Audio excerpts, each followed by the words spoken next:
Hello, everyone, and welcome to my new show called Out of Nowhere. My guest today is Tyler Roberts. Um, he has a podcast himself. He's interested in disclosure, UFOs. He's had his own experience. Can we please welcome Tyler to the show? Hello there.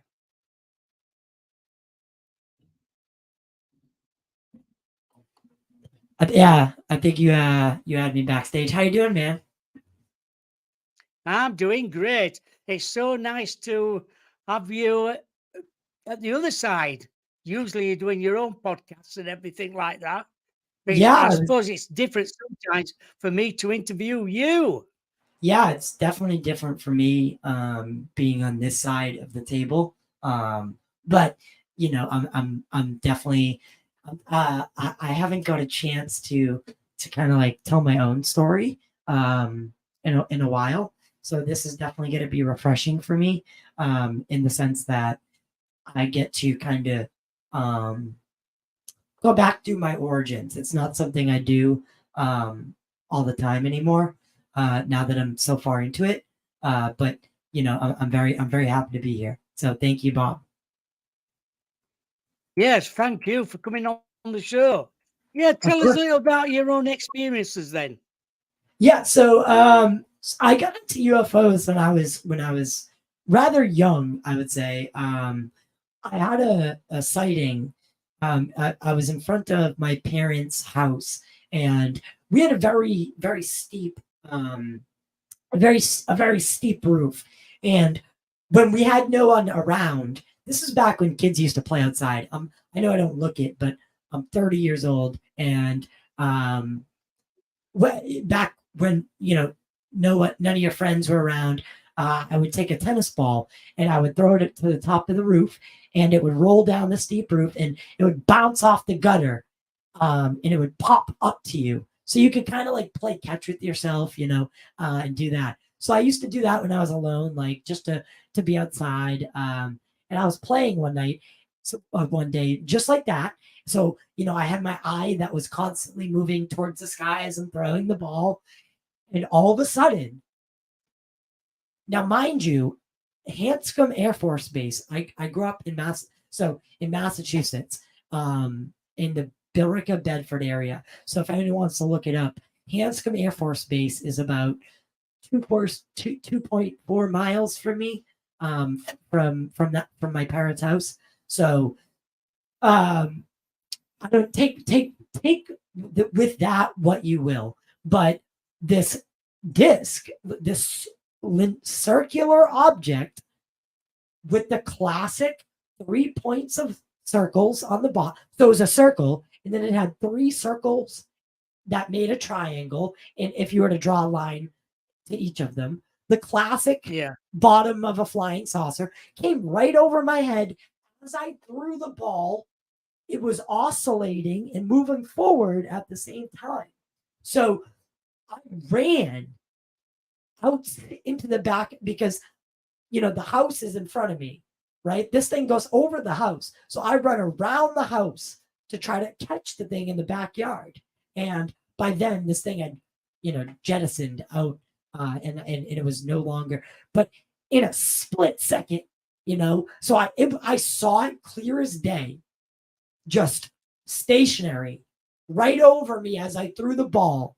Now, I don't know if this was like a time slowing down, and just I was able to capture a lot of detail, or if it was stationary. But I was mid throw when I initially saw the craft. I remember that detail so vividly because the tennis ball was releasing, and I was looking at it for whatever this angle is, straight up.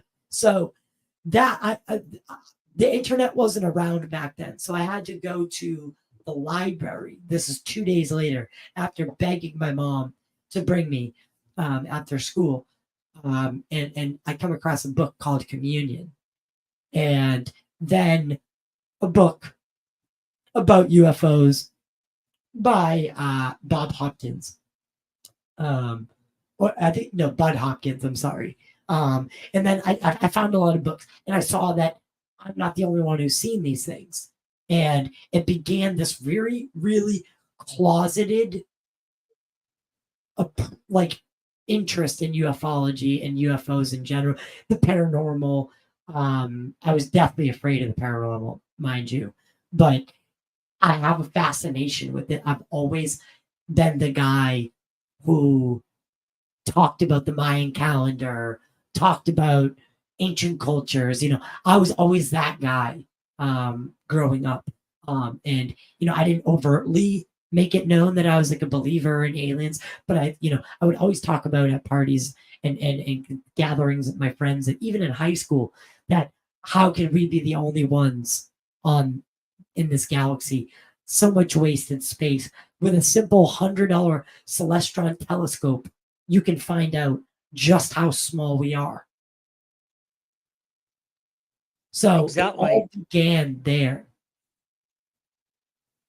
And I also had a love for film, for movies. I remember going to my first movie, and I fell in love with the emotion, the ability for a movie to transcend the screen and make you feel things, right? How could something like that happen?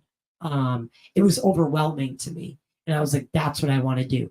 I never wanted to be a firefighter, never wanted to be a police officer, never wanted to be an astronaut, although all that stuff would have been cool. Never wanted to be in the military.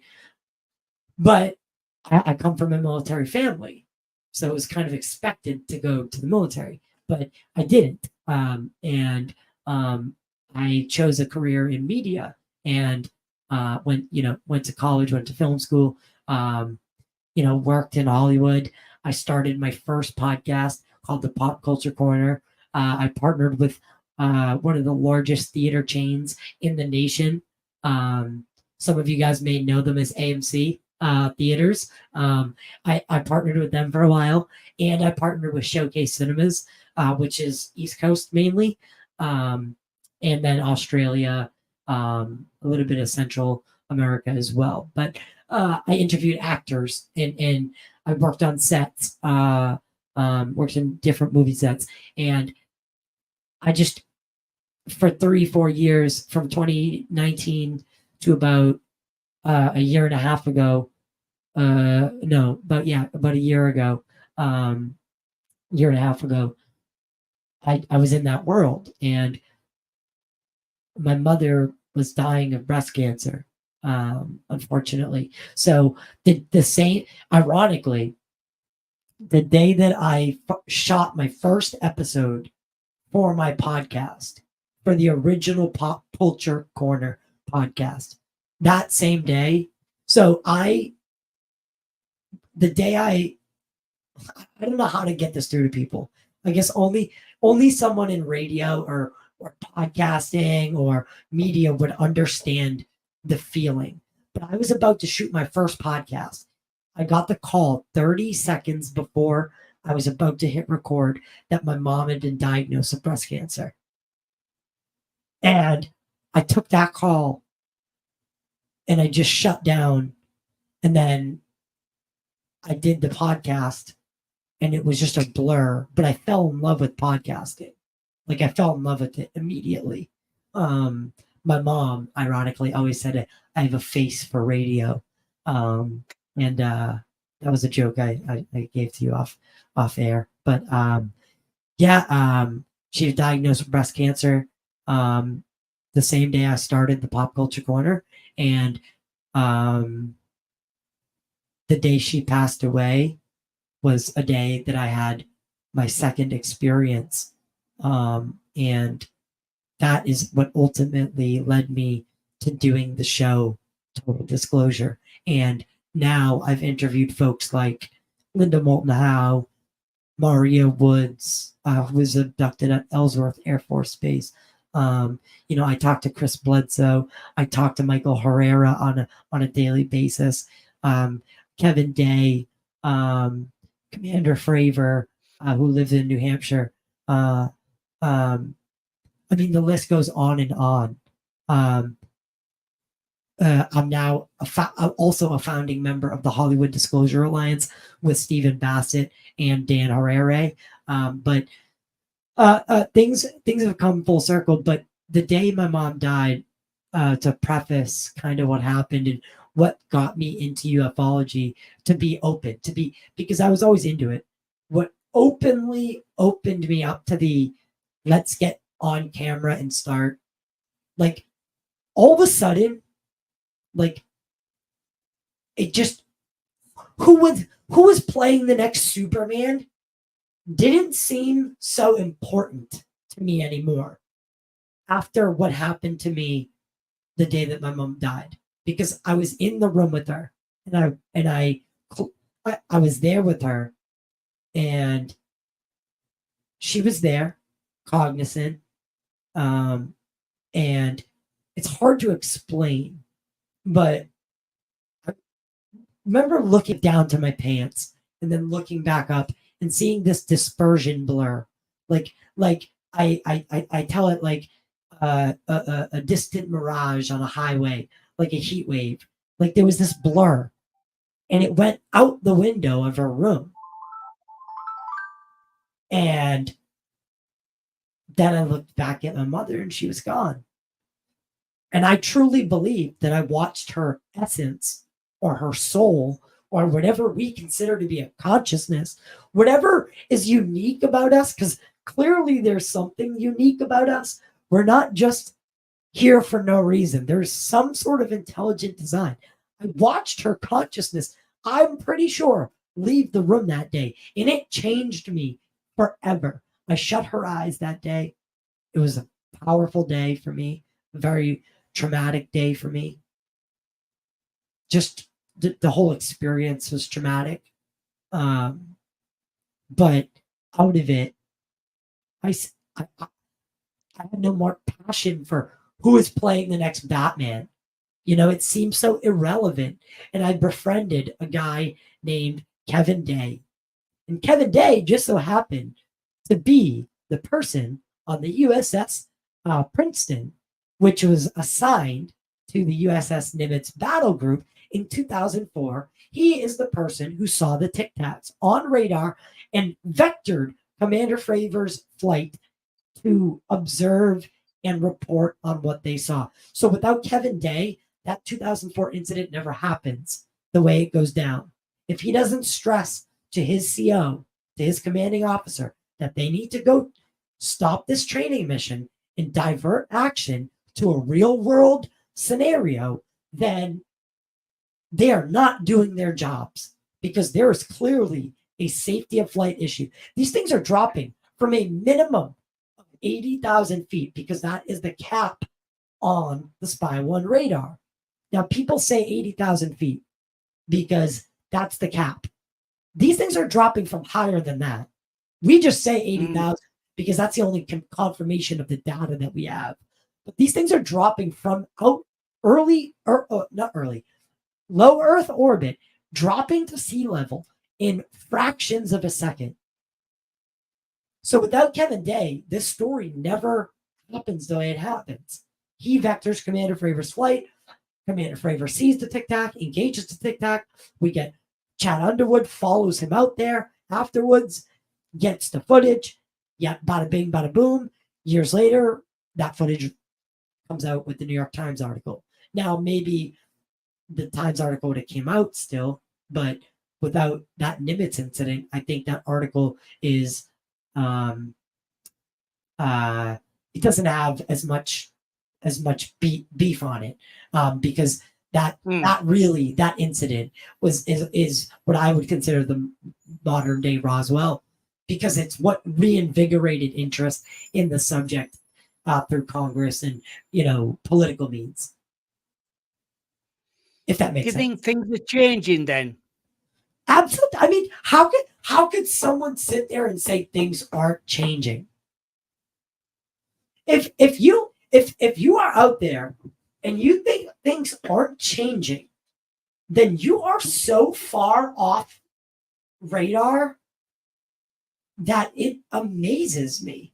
I mean, it's kind of weird when I think about it, because I was set on this path at exactly the right time, right? Right when UFOs were about to blow up, right? I was set on this path because that event with my mother set me on a path where I said, no more Hollywood. I'm done with it. I want to just enjoy movies again and movies and TV. I just want to enjoy it. And I want to make my own movies, but I want to make movies about UFOs because I love fucking UFOs. Sorry for the language. So I decided to take. I didn't care if anyone watched anymore. I didn't care about the money. My day job pays me enough. I don't need the money. The money is not what this is about.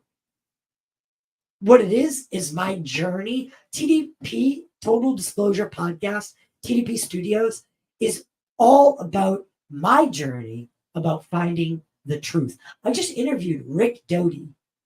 I just interviewed Marco Leal. I, I, I'm about to interview Michael Herrera, James Fox, like people I've looked up to for years. For our 100th episode, we had Serena DC on, filmmaker, protege of Dr. Greer, part of HDA. I mean, things are changing. We have so much momentum in our favor. And it's blasphemy that your country is not rallying and doing something. How is it that your parliament and sorry, is it called parliament in the UK? Yeah, it is. Yeah. So No, we how don't is get it a that lot of, we how don't is it talk that a lot you're not about it on doing TV. something? It's true. They don't. It blows my mind. So every that's weird. Every time I hit stop camera, it takes me out of the show. But I'm sorry. Why is not to turn the interview onto you, but why do you think it is that with the United States clearly sets the tone? The tone right now is that UFOs are something that we're talking about in a somewhat serious capacity. Why isn't the UK government and or media taking this more seriously? It doesn't They make just sense to deny me. it. They just deny it all the time. Don't matter who you talk to. Um, like the BBC, you won't be allowed to talk about it on the BBC at all. Um, it's a no go. Maybe ITV might talk about it, or it's very, very rare BBC talk about UFOs. Very Yeah. rare. So I just realized that I was on the wrong camera the whole time. So No, you're all right. yeah, but I was using the camera from that's why. I was like, why does it look so terrible? So that's why. This is the actual angle the show is supposed to be at. It's But okay. well, look, and so it only took me 18 minutes to figure that out. But anyway, moving on. But it does baffle me that the UK isn't taking this more seriously, especially when people like Grush are coming out. People like Michael Herrera are coming out. I just broke a story on my YouTube that I would be if your audience is willing to hear it, I'm willing to tell it. Yeah, listen, let's tell this story. All right, I'm gonna need a minute though. So what I want to do while I pull that up is I want to ask you about a little bit about your origins because this is the first time that I've met you. You know why are uh, uh, why are you doing this show? And have you ever had an experience yourself? Do you Oh God, subscribe yeah, to the five stuff? I've had quite a few experiences myself. The UFOs, um, black shadows, where I live, this room. Things have happened in here. Lots of paranormal stuff happened. I've had a Men in Black experience. So yeah, I've had quite a lot's happened in my life over the last few years. More in since 2017, I should Really? say. Now, yeah. you know, I'm a psychic medium as well. So things have happened when I was quite young. And then you just you move on in life. And then when it gets to when it all started again about 24 years ago, I started to go to church again and doing readings and all that business. And then I got into ufology. Started going out, investigating most nights. What I enjoy. I like to be out there on the night time. I think it's we go to a place called Benton. It's a bird sanctuary as well, like, and there used to be an RAF base there, but it was all underground. They used it during the war. So things have happened up there. Lots of different sightings of things, werewolves, sheep mutilations, orange lights appear in the sky. Your sound's gone off. Do you do on like boots on the ground kind of investigation, or did you? Oh yeah, yeah, boots on the ground. Yeah, go up top of the cliffs. That's what I want to do Investigating more of. Yeah, 2 or 3 times a week. So yeah, so that's what so the if you can show if I shared a video with you, if you can add it to the screen, that would be wonderful. And basically, this is the story that I broke, and I filmed it. It's a watch. It's a 8-minute video, but it is something that is really going on, and it's something that I think that everybody needs to see. And Michael will be coming on the show, and he will be able to talk more about this program that we've uncovered, and what they're really doing, because they're using protocols like CE5, right? They're using similar protocols. Now, I can confirm this through multiple other means too, because not only does Diana Walsh Pasoka talk about her source in her books, Tyler, using these protocols at NASA and Space Force, but these protocols are referenced in so many different high-level positions that it is uncanny. Also, it ties into the work that Gary Nolan is doing, and how there is a predispositioned portion of the population that have something to do with their makeup of their brain, with they're more susceptible to this psychokinesis, or this ability, this we don't know what it is yet, but if we're about to see, so I hope you guys enjoy it. I filmed it like a documentary, so if you don't want to take my word for it, this video begins with Daniel Inouye, the senator of Hawaii, talking about exactly what I'm about to talk about after. Can you hear that?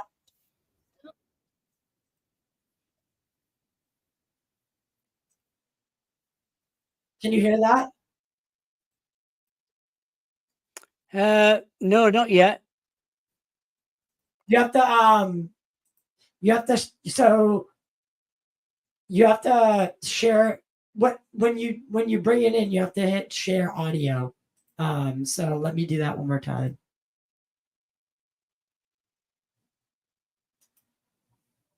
All right. Bring it in again. I will.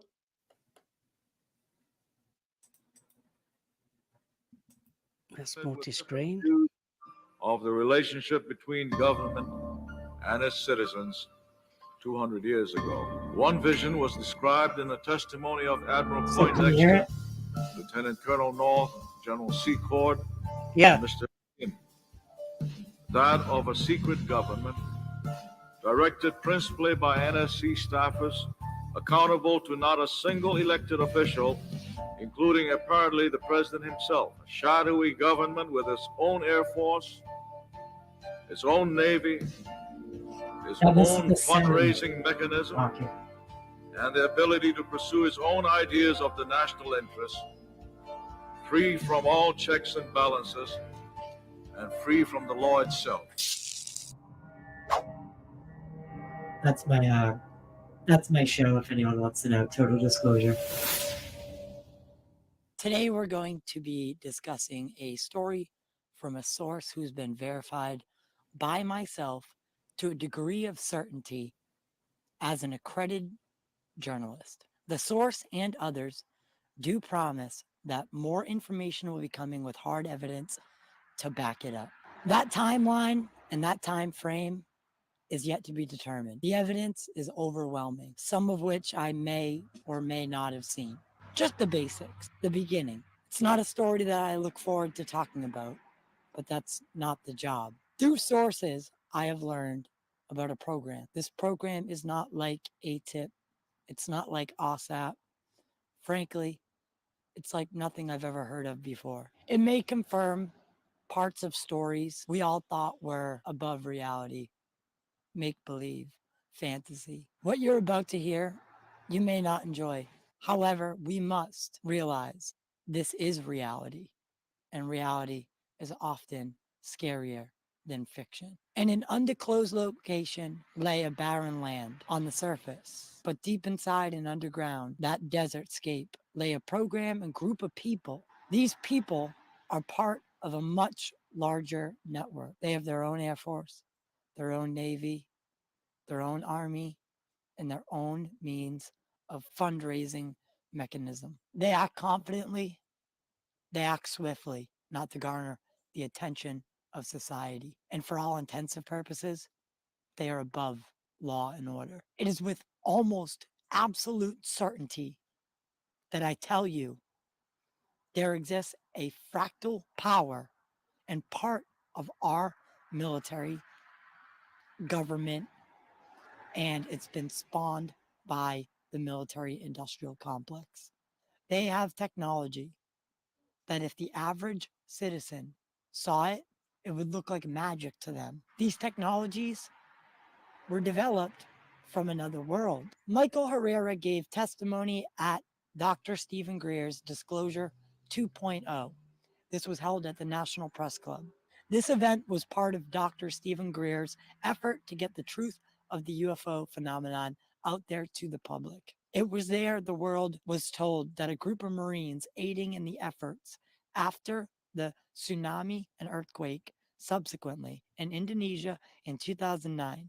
This group of Marines were patrolling in doing their security job for Hasty LZ, which is a hasty landing zone. It's a landing zone that moves. So they were performing security for that. They found themselves surrounded. Before they knew what was happening, they were disarmed on their knees and being told that if they moved or did not what these people were telling them, that they'd be smoked, and that means killed. In the distance, Michael says that he observed an octagonal craft that was going from a matte gray to a matte black in color. So it was changing color. This was hovering along the tree line, and there was this other part of the craft. It was like a platform, is what he said.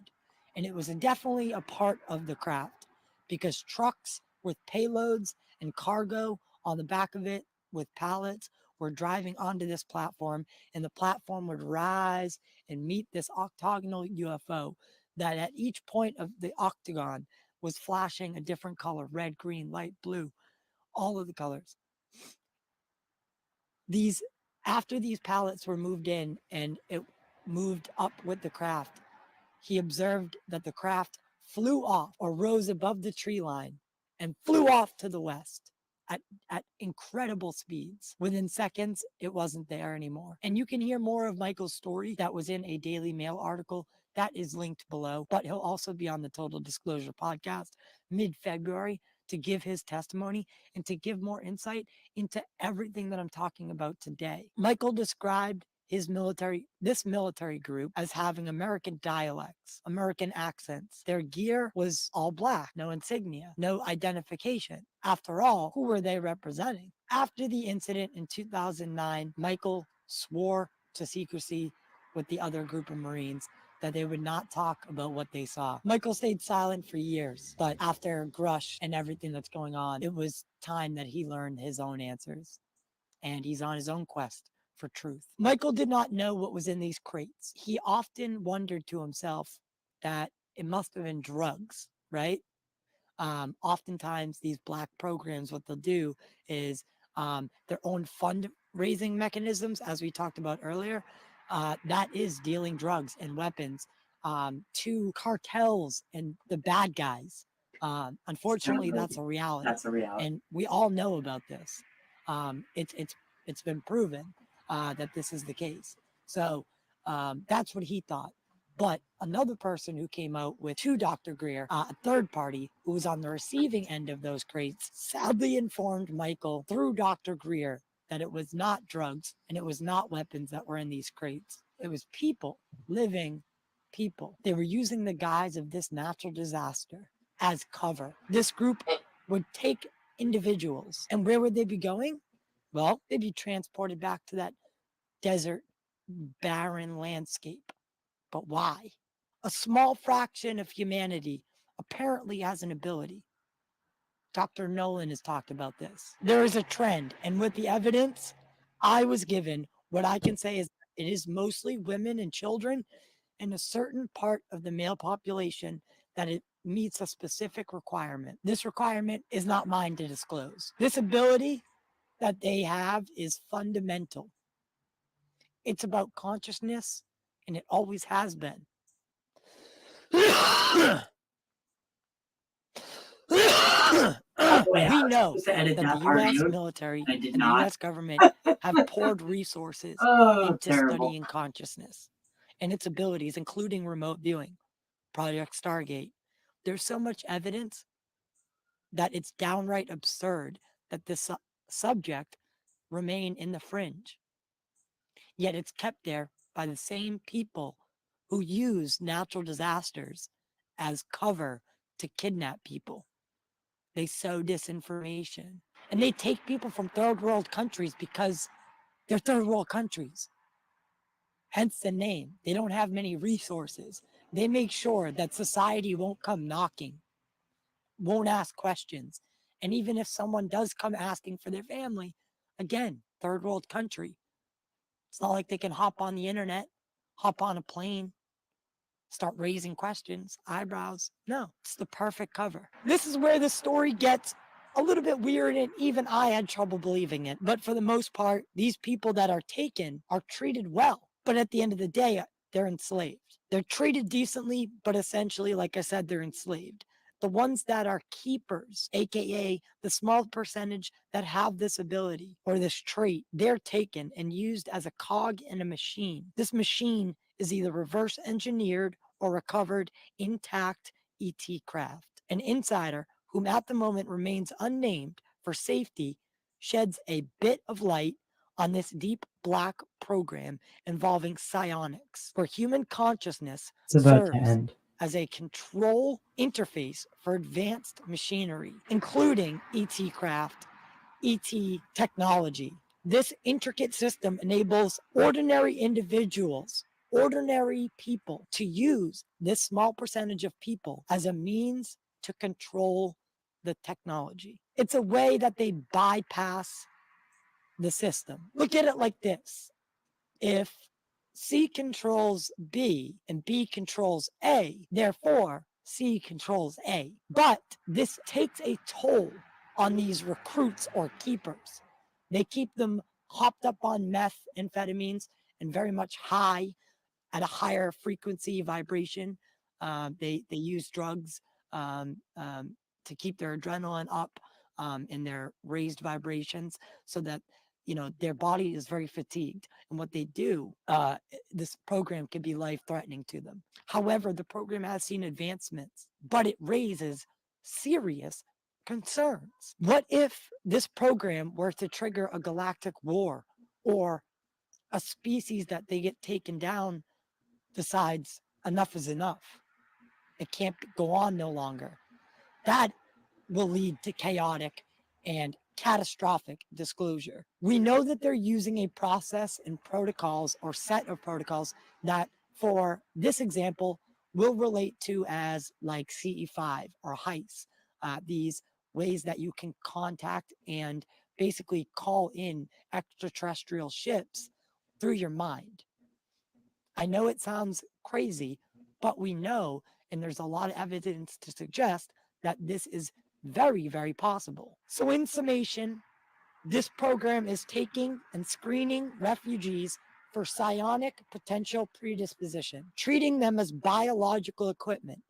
EMP weapons research in an unnamed location in the US involves these assets.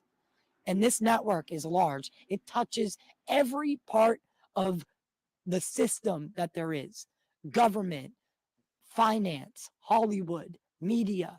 They've got their hands everywhere and their pockets lined. They keep people sowing disinformation. They keep us factionalized so we won't start asking questions. They're using these people to summon this craft and then engage them kinetically and bring them down. That is so that this shadowy program can send in a team to retrieve the asset, which is the ET craft, and sometimes bodies. This program is highly secretive. It's highly protected, and it operates without any oversight from our government, and it doesn't have accountability. We need to speak up, and we need to get this information out there, because they could be starting a war that we didn't even know was real or possible yesterday. We'll be getting into this more, but guys, follow. So we'll end it there. I'm not going to make sure you follow, but that's basically the brunt of the story, and that's all on the lot. I know I sound like one of those guys, but that's all I'm at liberty to say at this time. More evidence is about to come forward, though, like hard evidence, and this is a fractal.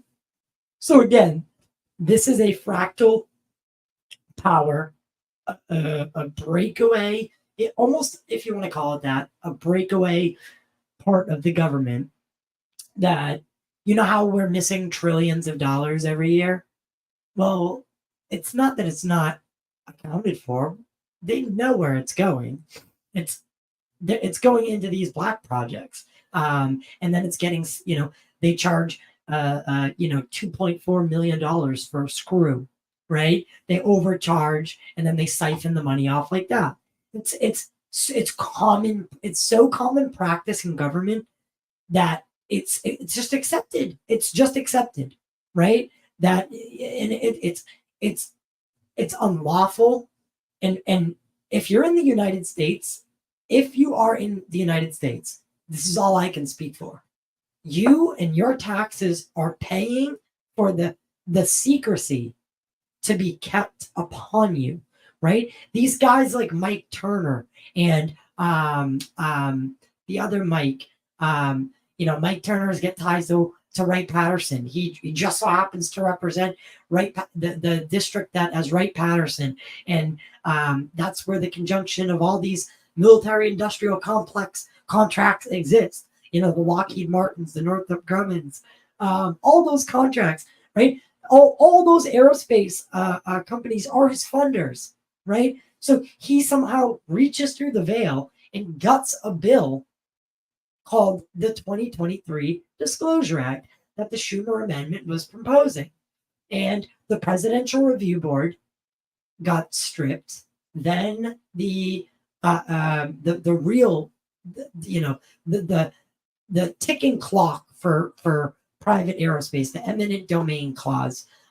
Even I thought that was stepping over the line a little bit a bit too far, because where does what the problem with eminent domain is, when you get to eminent domain, where does it stop, right? Because Jacques Vallée was, at the Saul conference and brought this up and said, well, where does eminent domain stop? Because I have material. Could they just come in and take that material? Right? Because that's essentially what the bill was saying, was that the government had right and access to any extraterrestrial or non-human technology, material, etc. It all had to be cataloged and given to the military by these aerospace companies, or in a time frame, or they could seek eminent domain. Now, once you start enforcing eminent domain, where do you Got a question here for you, Guy. What do you think the aliens' agenda end game is? And do you think they are here with positive or negative intentions towards humanity? Well, it's hard to answer that question because we know, like, I know that they're here, right? I think the signs. Now, if we go by evidence, for instance, I'm making a movie about this, one of 3 movies that I'm making in the next 2 or 3 years. And it's the connection between UFOs and nukes. And this actually pertains to the story that we just watched. Because there is something to do. There is a valid connection between UFOs and the shutting down and disabling. We always hear that they come back online, right? Apparently, that may not be the truth. I'm not going to talk any further. Again, there is evidence to suggest that a lot of the nuclear capabilities that countries have are for show, and but that's. I'm not going to get further into that because we're going to talk about that later. They've clearly demonstrated some sort of, because you don't know if that's indifference or helping, right? Because they could just be stopping us from blowing the planet up because they have a vested interest in it, right? That would be indifference, right? There's a very fine line between indifference and malevolent, and indifference and benevolent. So I think indifferent is probably the best word at this time, because clearly they haven't stepped in and said, hey, yada yada yada. They haven't revealed themselves to a full capacity yet. So for the most part, it seems like we're doing okay, I guess, evolution wise, and they don't need to reveal themselves yet. But I think there is a ticking time clock, and we can get into that in a minute. But at this point, I would say that ETs seem to be indifferent to the human agenda, and they have a vested interest in this planet because it is a stop along a cosmic highway of sorts. Right, yeah. But I mean, Yeah, I know. Wouldn't you think? Right? Earth is a very diverse planet. They must look at us sometimes and look at us and think they're always at war. They're always wanting to blow themselves up wherever they are. But I think they've got an agenda. I think they've been here before, aliens, for a long period of time. And when the Ice Age came in, they went away again. And I think they're wanting to come back. There's things they need to do on the planet again. Well, I am a big proponent of not the ancient astronaut theory, like as everybody knows it, like ancient aliens, because of course, they've done 18 years and 18 seasons or whatever it is, 20 seasons of, content. Of course, they stretch, the imagination a little bit. They definitely take away a little bit from human ingenuity. And they kind of just claim everything is the result of ET technology or ET intervention when it comes to ancient civilizations. I don't think that's the case, but I do think that they're right about some of the fundamental stuff, like the pyramids. And I think there was more divineness and a more connect. So I think that just like matter, or is it matter, or is it energy that can't be destroyed nor created? I think it's matter, right? Matter. Right. So I think for that same process, that's what our souls and that's what our consciousness do. There's that that's what happens. So there is somewhat of a flow of our being, and this plays into these ancient sites, because when humans visit these ancient sites, they often feel, um, these overwhelming feelings, and these places where you can put your head on stones, and put there's something to it, and I think the name has changed along the way, right? From fairies to gods and angels and demons to now extraterrestrials. Um, and that comes with the territory. So what our ancestors might have saw as godly, we would see as alien now. And I think that's okay.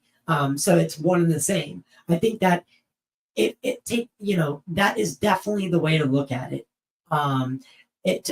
To not take these ancient texts seriously to some degree.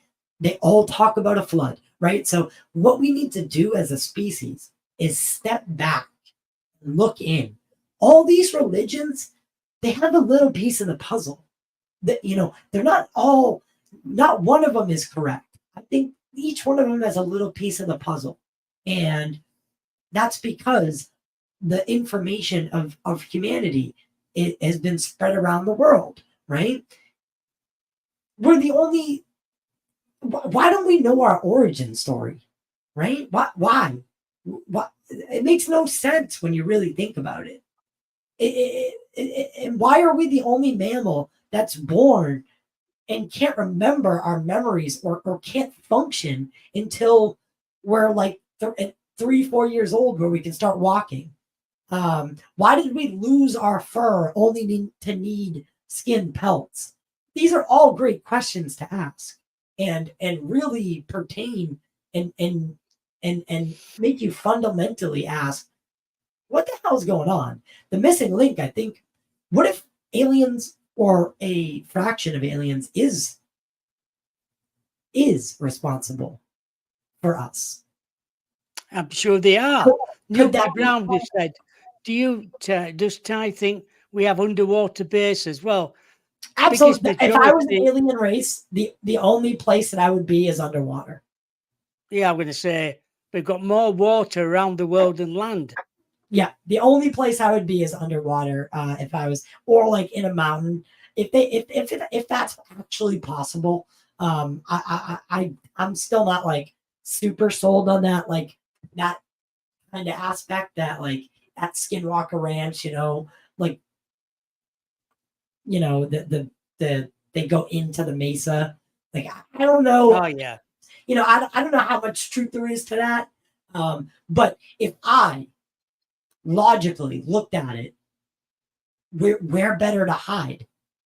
The oceans, the deepest part of our oceans, right? We rarely go to them, because we can, and we know more about space than we do our own oceans, right? It's the perfect hiding spot. Correct. And Yeah, that's true. and if the bombs start going off, if the nuclear bombs start going off, guess who's protected? The people or beings at the bottom of the ocean. The fish that are closer to the surface, that swim closer to the surface, of course, they're going to be affected by fallout. But the fish, the beings that are in craft at the bottom of the ocean, they're going to be safe from it all, and they're going to survive, just like the people Of that go course into it will do. caves will survive. Yeah. And honestly, dude, it scares the crap out of me. But honestly, I think there's an imminent threat, an imminent nuclear threat. Oh, definitely. Yeah. Our southern Um, border in the United States is very weak right now, and we are letting people in that we shouldn't. And I hate to talk about politics. I'm not a political person like this. I've had, I'm good friends with Tim Burchett. I've had him on the show. He's congressman of Tennessee, led the UFO hearings. Everybody knows him in ufology. He's a good friend of mine. And so I'll talk politics with him, but I don't get too political. But he brought up a good point to me. Our southern border right now is so unhinged that people and terrorists are taking advantage of it. That's plain and simple. Just amount, for the 150 good people, there's 3 terrible, right? And that's enough. That's enough to be scared, right? They're coming through the southern United States border, and they're in the country. They get shipped to states like New York immediately, like the Las Vegas immediately. Once they cross the border, they're put up in a hotel. They're given some money, and then they're shipped to these sanctuary cities like New York, like Las Vegas, like LA.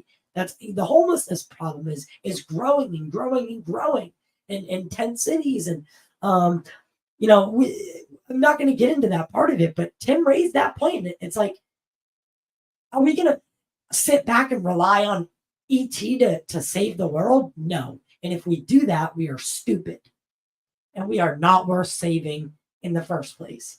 If we're not ready to save ourselves, then we don't deserve to be saved, in my opinion. Very interesting.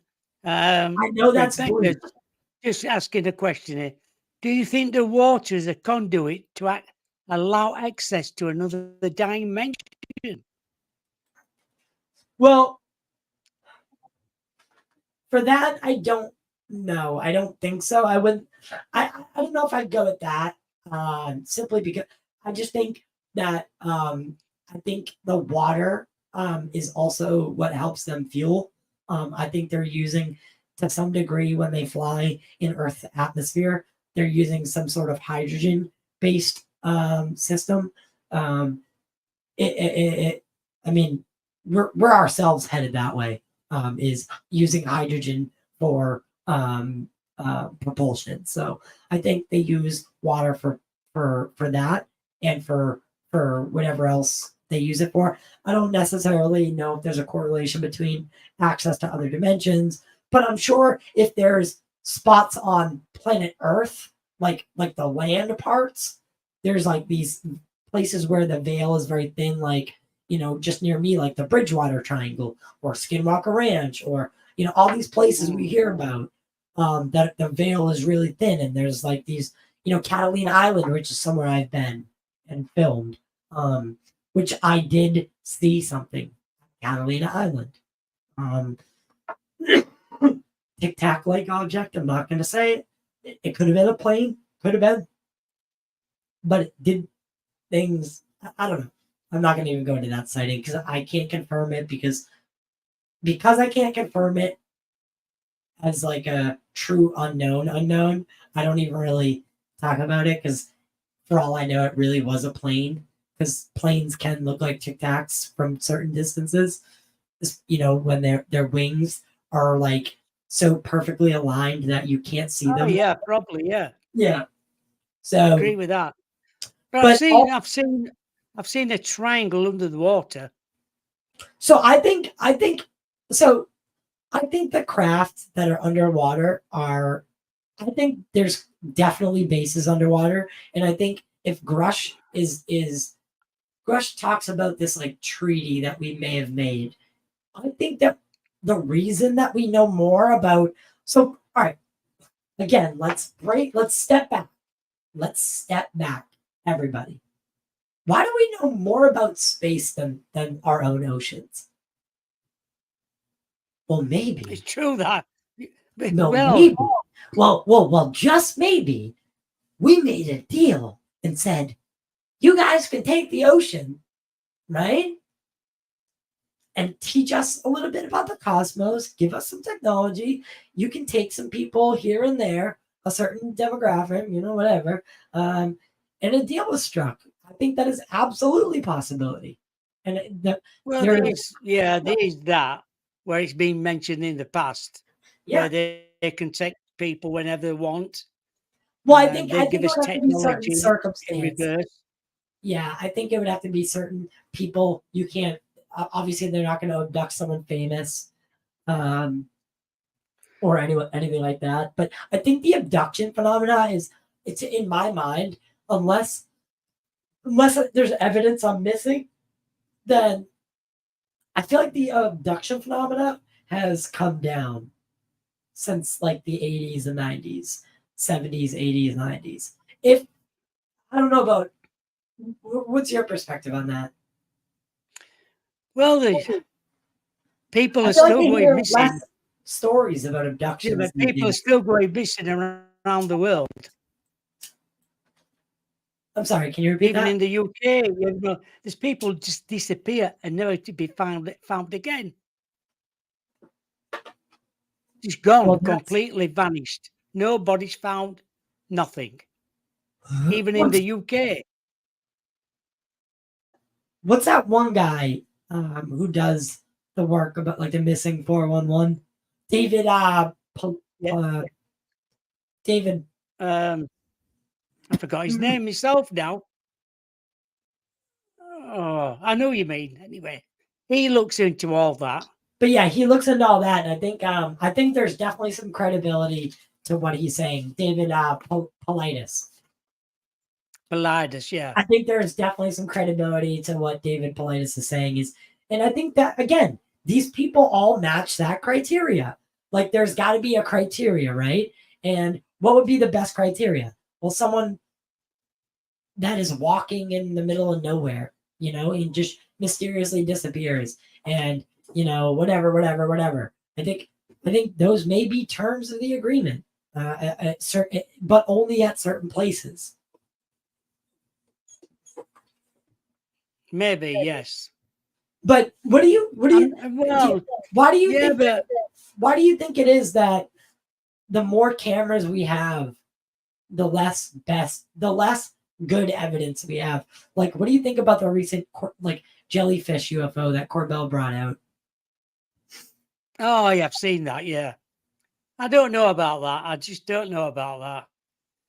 It They're seems all like new stuff coming out, and with our technology these days, you just don't know what is real and what is false. yeah, and that's the problem. So people didn't foresee this, and I think ufologists didn't see this coming like at all. But with the rise of technology is also the rise of fake, like indistinguishable fake footage. There are some footage in that clip that we played that 5 years from now, what that will look like is even more realistic. Like AI. Well, I think things might be changing. AI is a big topic right now. I mean, I put out a poll the other day on Twitter and YouTube, and I like to do that for members and stuff of the channel. What do you think of AI? Do you think that we need to halt it? Because could we be becoming Neanderthals? Like in the grand scheme of things, could we be creating the next Homo sapien and making ourselves obsolete? I know what you're talking about there. Yeah, that's true. Well, could AI be our destruction? Well, quite possibly there. It's just that AI can do anything now. Well, what happens when general artificial intelligence cracks? Where did that come from? Yes, and yeah, exactly. Where did that come from? And are aliens and extraterrestrials using this technology, but at a much more advanced and high, hundreds of thousands of years ahead of ours? Yeah, I know Steph just wrote something in the chat room. You probably won't know Steve Mira. About that jellyfish. It's supposed to be debunked by Steve Mira. I know Steve. Yeah, I know Steve Mira. The jellyfish were set of balloons from a local festival. No, so that is actually not true. So Mark D'Antonio is also perpetuating that. They're saying it's for some Muslim event, and the balloons are in English. So Jeremy on Weaponized addresses that debunking. So I don't know. Again, the jellyfish UFO is like the least of my concerns because I think it's the furthest thing from good evidence.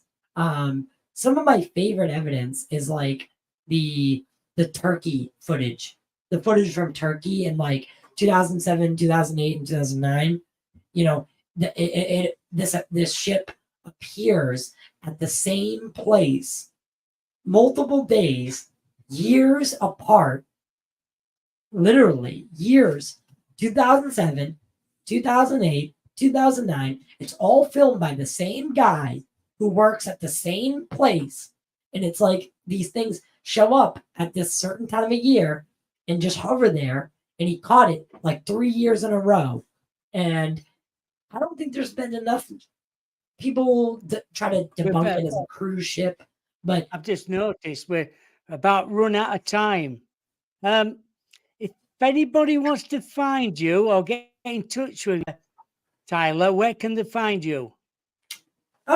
yeah, and I guess we'll have to have a second conversation where I don't talk as much. But you can find me. Sorry, I didn't realize you only go for an hour. But you can find me over on Twitter at Disclosure Pod. On YouTube, we Total Disclosure. Just type in Total Disclosure, as well as Rumble. On Apple, on Spotify, Total Disclosure as well. The ratings and reviews on Apple and Spotify, especially written reviews on Apple, they go so far into helping the algorithm. And then, subscribing on YouTube and hitting that notification bell, it really does help, guys. Do it for Bob Brown and Out of Nowhere. Do it for Total Disclosure, and do it for your content creators, and show them some love. It's free. Exactly. Yeah. Well, thank you for coming on the show. Yeah, I apologize if I took up all the time. Oh, it don't matter. It don't matter. Everybody say good night to everybody. Yeah, there are quite a few people in chat room, so that's quite nice. It's good. It's always nice to see everybody. Yeah. Anyway, thank you so much for coming on the show. I'd be happy to come back on anytime you want. And anyone who wants to know my podcast. So this week will be. So my podcast airs on Sundays on Spotify, all the audio platforms at 7:30 a.m. Eastern this week. So we just aired our episode this past week.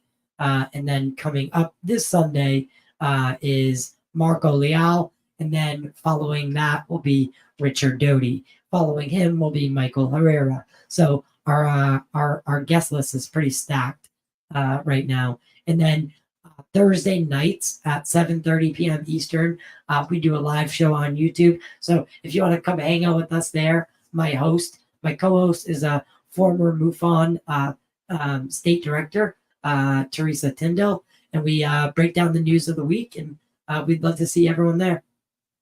Oh, thank you. Yeah. They've told us half 7, so that'll be 12 UK time.